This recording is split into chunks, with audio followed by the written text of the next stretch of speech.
Hello everyone and welcome to another very nice game from round 6 of the Gashimov Memorial. We said that we are going to show one more and then check out the standings. It's Sergey Karjakin versus Vishwanathan Anand, so former World Chess Championship challenger versus former world champion.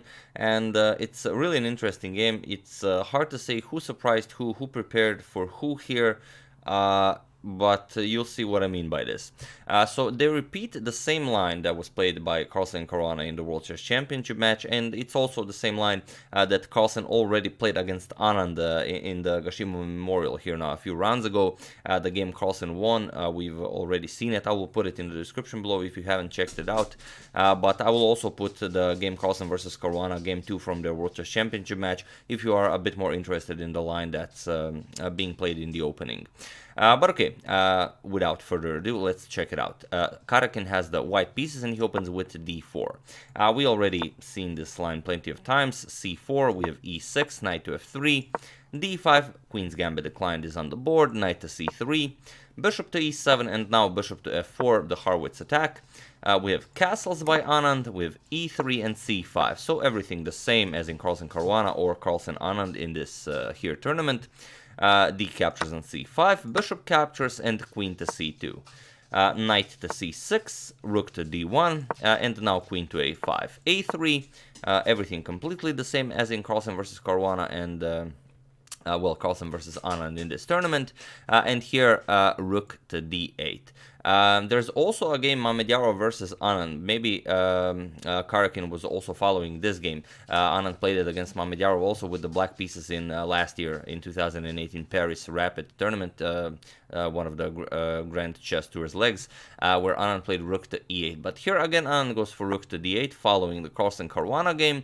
And here in the tournament Carlsen went bishop to e2 against Anand, the game that Carlsen won. But here we have knight to d2. So here Karjakin goes into the sharpest possible line of this opening. It's the one that Carlsen avoided in the World Chess Championship match, as it's really insane and it just allows black a powerful attack. So here Anand is, Karjakin is saying to Anand, I know this line from the World Chess Championship match much better than you do. So feel free to come at me with everything you have. And Anand does. d4. We already covered this line as one of the possible lines that did not happen in the World Chess Championship match, but here it does happen. So knight to b3, attacking the queen and the bishop. We have queen to b6 now. You have to keep an eye on the bishop, and now knight to a4 with yet another attack against the queen and the bishop. This was White's idea with the remaneuvering of the knights, and now bishop to b4 check. This is all strongest, and this is all a well-prepared line by both of them. We have a captures on b4 with as the king was in check. This is the strongest. We have queen captures on b4, and now comes knight to d2, blocking check, and also the queen now guards the knight on a4. So what's the idea? Why did black sacrifice a piece here? Well, first e5, just attacking the bishop and preparing to develop the light square bishop. We have bishop to g5, and now queen to a5, making room for the knight on b4 to increase the activity of the knight by attacking the queen. Queen to b3, and now just knight to b4. And already you can see that maybe ideas like bishop to f5 followed by bishop to c2 are possible. For the moment they're not, as white can always block the bishop with e4. So first white eliminates the knight, busts open the king's position, bishop captures, we have g captures, and now bishop to e2. Karjakin is, in a hurry to castle. You don't want to allow the position to open up while your king is still in the center. We have bishop to d7 now. Threatening to win back material and also win the exchange here by the extent. So first rook to a1, defending the knight, and now comes d captures on e3 by Anand. F captures on e3, and now you can see that Anand came fully prepared for this game, b5. And here Karjakin has to make a choice. Does he want to go to an even sharper line by actually capturing the pawn here, because now Anand is threatening to win the knight on a4, or you could just castle to safety.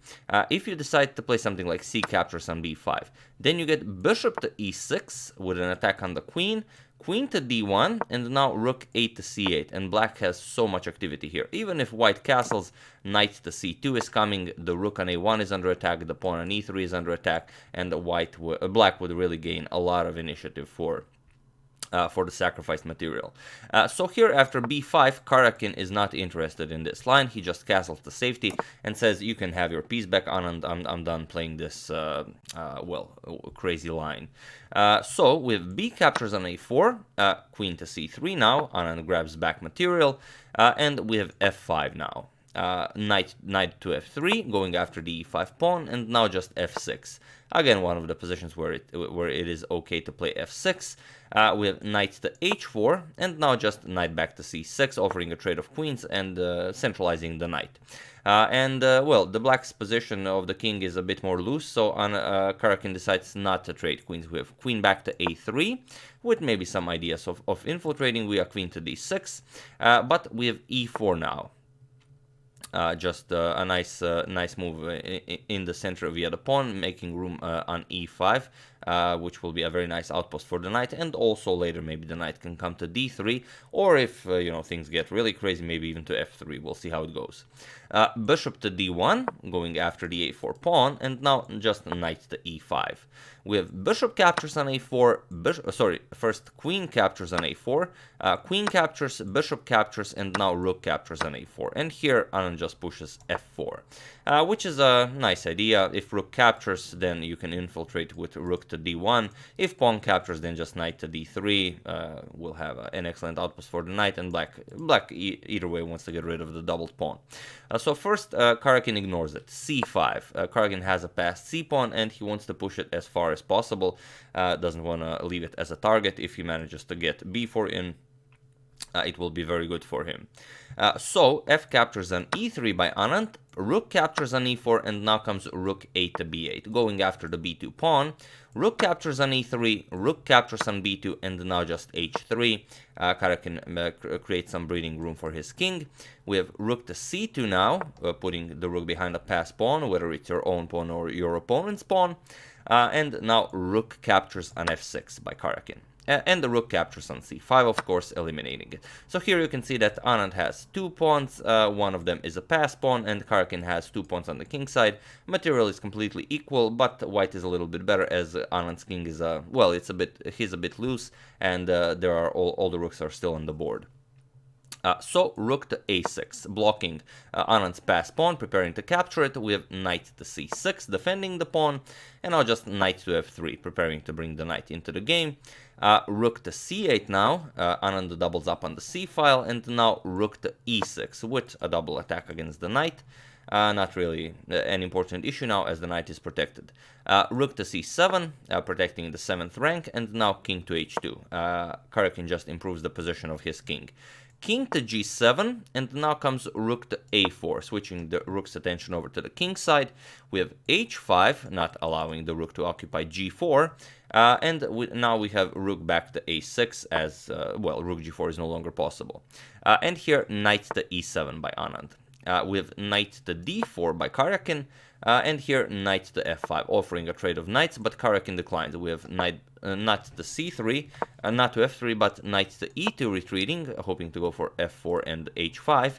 And here we have rook to c4 by Anand. Here, but the best idea is king to g8. Just you have to have this option of rook to g7 if rook g6 check is played. But here Anand plays rook to c4.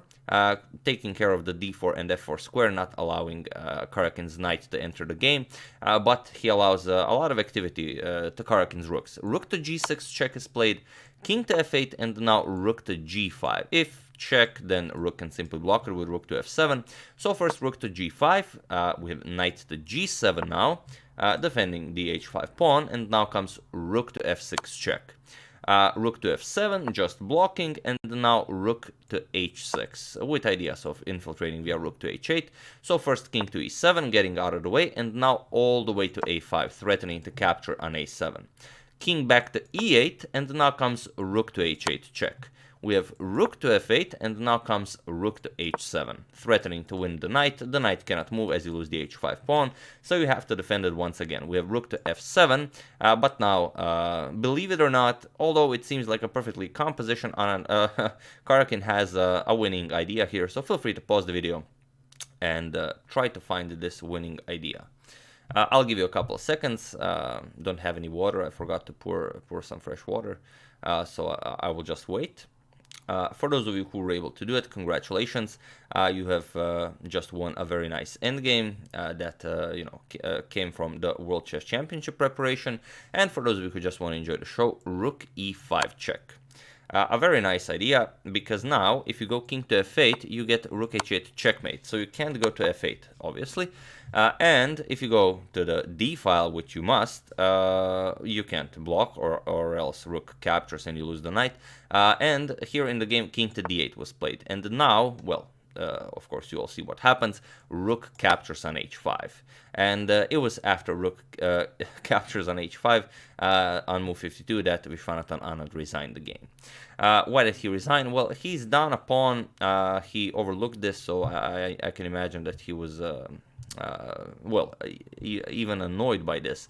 If you capture just rook captures, I mean, it's not a lot, you're down one pawn, but your king is completely cut off from the game, and you will not be able to do all that much with your pass pawn. Karjakin, once he starts pushing his two connected pass pawns, it's over. Anand knows that this is a completely winning position, and he doesn't even try to play it, hoping for some sort of a blunder from Karjakin. And if you don't capture the rook, then you don't really have any good options. Let's say rook d7, just rook to a5, blocking the pawn, and now you can still play it with the rooks, but still it's a much better position for white. Will be winning, and both of them know this. So yeah, it's really interesting, and it's hard to say who actually prepared for who here. Because this is the second time in this tournament that Anand is playing World Chess Championship preparation with the black pieces. First against Carlsen, he lost that game, and then against Karjakin, he lost this game as well. So it's a really, as you can see, as you can imagine, Caruana did extremely well against Carlsen in the World Chess Championship match with these lines. Very well prepared, and he handled it well, precisely. As you can see, there are really wild lines, and even Karjakin declined that line where he could have kept the extra piece. He gave back the extra piece. He just wanted a calm game, and in the end, he came on top.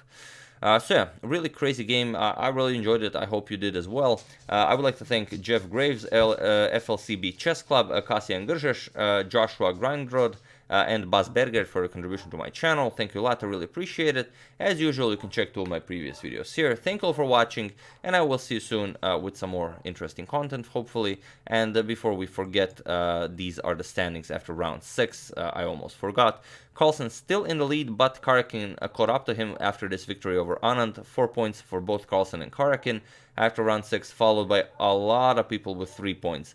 We have Anand, Navara, Ding, Grishuk, Topalov, and Rajabov, all of them with 3 points. And in last place with 2 points, Shahrir Mamedyarov and Anish Giri. So tough tournament for both Mamedyarov and Anish Giri, former members of the 2800 club. Really just insane world, this world of chess, it would seem. So yeah, thank you all. I will see you soon, and have an excellent rest of your Saturday.